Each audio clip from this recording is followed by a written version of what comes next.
Ishaaleen waraanaa kaleessaa dooniin Masriirraa gara Somaaliyaatti ergaman gaan buufata galaanaa Moqaadishootti bu'uu isaanii hordofuun yoonni gaanfa Afrikaa muddama keessa seenuun ibsa kennaa jiru. Suuraaleen meeshaalee waraanaa kanaa fuula miidiyaa hawaasummaa irratti qoodamuun walharkaa fuudhamuun ijoo waltajjii addunyaa ta'uun afarfamaa kan jiru yoo ta'u, meeshaaleen waraanaa gara Somaaliyaatti ergaman kunneen misaayilota farra xiyyaaraa, madfiiwwanii fi meeshaaleen waraanaa xixiqqaa ta'uu isaanii Soomaaliyaan balballoomsitee jirti. Dabaluun meeshaa waraanaa kana boodas taankiin akka eegamaa jiru qondaalonni Soomaaliyaa akeekanii jiru. Masriin deeggarsa waraanaa isheef maallaqa doolaara biliyoona 1.4 michuu ishee Ameerikaa irraa argatteen haaromsa guddicha Abbayyaan barootaaf wal dura dhaabbachuun takaaroo keessaa kan jirtu Itoophiyaa dhiibbaa isheen gaanfa Afrikaa keessatti qabaattu dadhabsiisuuf diinota ishee roga maraan kakaasuun hidhachiiftee sochii taasisaa jirti.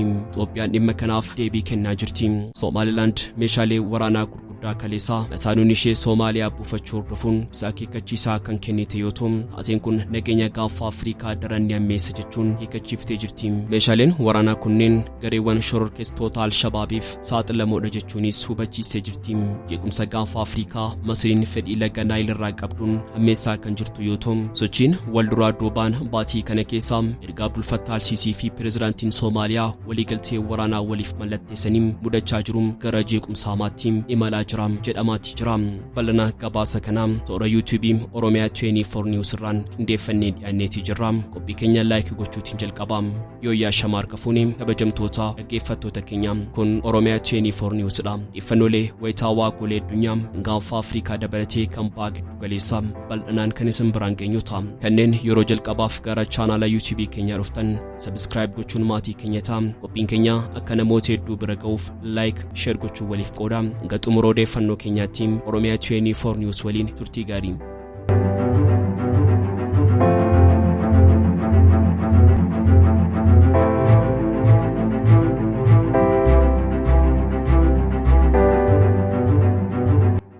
meeshaaleen waraanaa kaleessaa dooniin Masriirraa gara Soomaaliyaatti ergaman nagaan buufata galaanaa Moqaadishootti bu'uu isaanii hordofuun biyyoonni gaanfa Afrikaa muddama keessa seenuun ibsa kennaa jiru.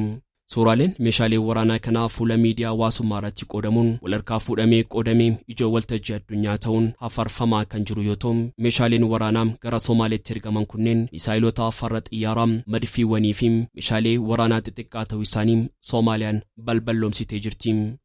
Dabaluun meeshaa waraanaa kana boodas taankiin akka eegamaa jiru qondaalonni Soomaaliyaa akeekanii jiru. Masriin deeggarsa waraanaa isheef maallaqa doolaara biliyoona 1.4 michuu ishee Ameerikaa irraa argatteen haaromsa guddicha Abbayyaa barootaaf wal dura dhaabbachuun atakaaroo keessa kan jirtu Itoophiyaa dhiibbaa isheen gaanfa Afrikaa keessatti qabaattu dadhabsiisuuf diinota roga maraan hidhachiiftee sochii taasisaa jirti. Itoophiyaan dhimma kanaaf deebii kennaa jirti. Somaalilaand meeshaalee waraanaa gurguddaa kaleessa masaanuun ishee Soomaaliyaa buufachuu hordofuun ibsa akeekkachiisaa kan kennite yoo ta'u, taateen kun nageenya gaanfa Afrikaa daran ni hammeessa jechuun akeekkachiiftee jirti. Meeshaaleen waraanaa kunneen gareewwan shororkeessitoota Al-Shabaabiif saaxilamoodha jechuun hubachiistee jirti. Jeequmsa gaanfa Afrikaa Masriin fedhii laga Naayil irraa qabduun hammeessaa kan jirtu yoo ta'u, sochiin wal duraa duubaan baatii kana keessa ergaa bulfataa Al-Siisii fi pirezidaantiin Soomaaliyaa waliigaltee waraanaa waliif mallatteessanii mudachaa jiru gara jeequmsa hamaatti imalaa jira. Haala nageenyaa Soomaaliyaa tasgabbaa hin taane keessatti meeshaaleen waraanaa humnoota alaatiin dhiyaatan harka shororkeessitootaatti kufuu akka malu ministeerri dhimma alaa Itoophiyaa Taayyee Asqasillaaseen dubbatan. Ministeerichi kana kan jedhan dooniin fe'umsaa waraanaa Masriin dilbata kaleessaa fulbaana 22 2024 meeshaalee waraanaa gurguddoo fi misaayilii farra xiyyaaraa waraanaa fe'ee buufata doonii Moqaadishoo ga'u hordofeeti.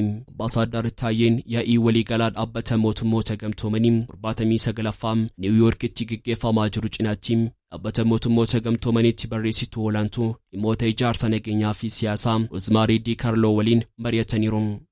Dhimma Soomaaliyaa yeroo ammaa ilaalchisee marii Roozmaarii waliin taasisaniin Itoophiyaan shororkeessummaa ittisuuf tattaaffii taasiftu cimsitee kan itti fuftu ta'uu dubbatanii jiru. Ergamaa ce'umsa nagaa kabachiisaa gamtaa Afrikaa Soomaaliyaatti bobba'ee guddee dhufuu hojii isaa yeroo xumuru adeemsa humna kan biraan bakka buusuun yeroo barbaachisu fudhatamee itti gaafatamummaa ergamichaa madda faayinaansii fi walta'iinsa sirnaan raawwatamuu akka qabu hubachiisanii jiru.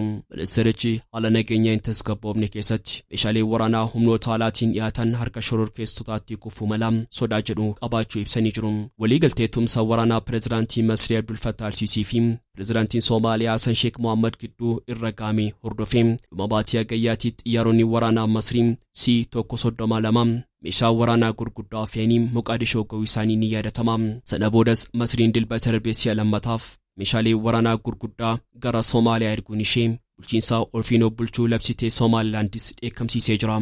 Masriin meeshaalee waraanaa gurguddoon gara Soomaaliyaatti ergitee nageenya gaanfa Afrikaa daran ni hammeessa jechuun baay'ee isa yaaddeessu ibse.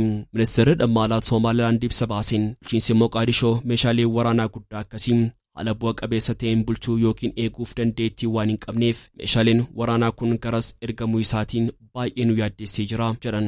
Kana malees meeshaaleen waraanaa kunneen harka gareewwan shororkeessaa kanneen akka Alshabaabii fi hidhattoota gosaa jalatti kufuudhaan jeequmsaa fi tasgabbii dhabuu Soomaaliyaa keessatti hammeessuu danda'a yaaddoo jedhu akka qabdu ibsitee jirti.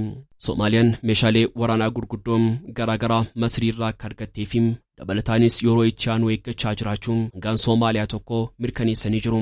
Osoo maqaan isaanii hin eeramin BBC Soomaaliyaatti kan dubbatan hangaan kun guyyoota darban keessaa dooniitiin fe'amanii ulaa galaanaa Moqaadishoo kan qaqqabe meeshaalee waraanaa kana mootummaa Soomaaliyaa kan hidhatu ta'uu eeranii jiru. Meeshaaleen waraanaa gara Soomaaliyaatti ergaman kunneen misaa'ilota farra xiyyaaraa madifiiwwanii fi meeshaaleen waraanaa xixiqqaa ta'uu hangaan kun dabaluun ibsanii jiru. Meeshaan waraanaa guddaa kun karaa ulaa galaanaa Moqaadishootiin gara Soomaaliyaa galuu isaa ilaalchisuun sabaa himaaleen biyyattii gabaasaa kan jiran yoo ta'u fuula miidiyaalee hawaasaa garaagaraa irrattis suuraawwan kana agarsiisanis qoqqoodamaa jira. Somaalilaand ammoo meeshaaleen waraanaa dhiyeenya kana Masriirraa gara Moqaadishootti fe'amaa jiran rakkoo nageenyaa hamaa fi walxaxaa duraanuu gaanfa Afrikaa fi naannawaa sana keessa jiru daran hammeessa jechuun yaaddoo guddaa qabaachuun ibsitee jirti. Ministeerri dhimma alaa fi tumsa idil addunyaa Somaalilaand ibsa baaseen bulchiinsi Soomaaliyaa meeshaalee waraanaa Moqaadishootti fe'amaa jiran kana to'achuu fi sirriitti qabachuuf humna isaan waan hin qabneef akkaan yaaddoo itti ta'uu eeree jira. Meeshaan waraanaa to'annoo tokko malee naannawaa akka kanaa gadhiisitee itti fe'amuun qaamoleen garaagaraa achi keessa jiran fedhii isaanii guuttachuuf hidhachuu waan barbaadaniif dorgommii meeshaa waraanaa nammeessa. Mootummaan Somaalilaand keessumaa meeshaaleen waraanaa kunneen harka gareewwan finxaaleeyyii warra akka Alshabaabii fi milishoota gosaa galuu waan danda'aniif okaraammeessuun naannawaa kana tasgabbii dhorkaa jedhee jira. Dafoo hamaa akka qabaatu hubatee hawaasni addunyaa rakkoon osoo hin uumamin dursee akka tarkaanfii fudhatuufis gaafateera. Ministeerri dhimma alaa fi tumsa idil addunyaa Somaalilaand. Sabaa himaaleen Soomaaliyaa meeshaaleen waraanaa kunneen ulaa galaanaa Moqaadishoo qaqqabanii kan buufaman doonii Masriitiin ta'uu gabaasanii jiru. Fuula miidiyaalee hawaasaa irratti dilbata kaleessaarraa kaasee meeshaaleen waraanaa gurguddoo gosa garaagaraa fi konkolaataan fe'umsaa meeshaa waraanaa fe'atanii maramanii imalaa turan daandii Moqaadishoorraa yeroo darbanitti mul'ataniiru. Hangaan mootummaa Soomaaliyaa BBC Soomaaliyaan dubbisee meeshaa waraanaa amma galee kanatti dabalataan yeroo itti aanutti taankii akka eegan ibsanii jiru. Oduun kun kan dhaga'ame yeroo Masriin waliigaltee waraanaa Soomaaliyaa waliin taasifteen loltoota ishee Soomaaliyaa keessatti bobbaasuuf fedhii akka qabdu ibsuu hordofee Itoophiyaan mormii qabduu dhageessifteen boodadha. Torbanoota muraasa dura xiyyaaronni waraanaa Masrii lama Moqaadishoo galuun isaanii yeroo gabaafametti Itoophiyaan gocha kana nagaa naannawaa kanaa kan jeequdha jechuun Soomaaliyaan humni alaa gara daangaa bulchiinsa ishee akka seenu fayyamuu hin qabdu jechuun mormii dhiyeessaa turtee jirti.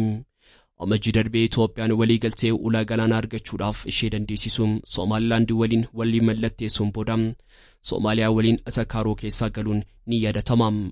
Rakkoon biyyoota lamaan gidduutti erga dhalateen booda sababa hidha guddicha Abbayyaa irratti Itoophiyaa waliin wal dhabdee kan jirtu Masriin Soomaaliyaa cinaa dhaabbachuun deeggarsa barbaachisu hunda gochuuf qophaa'uu beeksiftee jirti. Meeshaan waraanaa amma karaa ulaa galaanaa Moqaadishootiin seeneera jedhame kun kan jalqabaa miti. Agayya darbees xiyyaaronni waraanaa lama meeshaa waraanaa fi rasaasaa fe'an Moqaadishoo galuun isaanii ni yaadatama. Qoqqobbiin meeshaa waraanaa dhaabbata biyyoota gamtoomanii UNM Soomaaliyaarraa yeroo dheeraatiif kaa'ee ture. Erga waggaa darbee ka'een booda meeshaaleen waraanaa ifatti gara biyyattiitti yeroo seenu kun yeroo lammaffaafidha.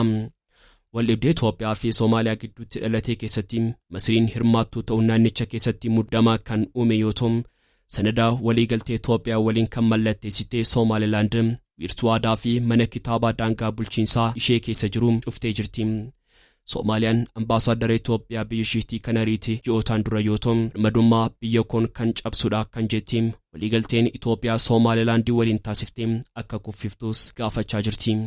Egan kabajamtoota hordoftoota keenyam ifanolee wayitaawaa yeroo ammaa gaanfa Afrikaa keessaa dhaga'amaa jiran kan hangammaatti dhageessinidha.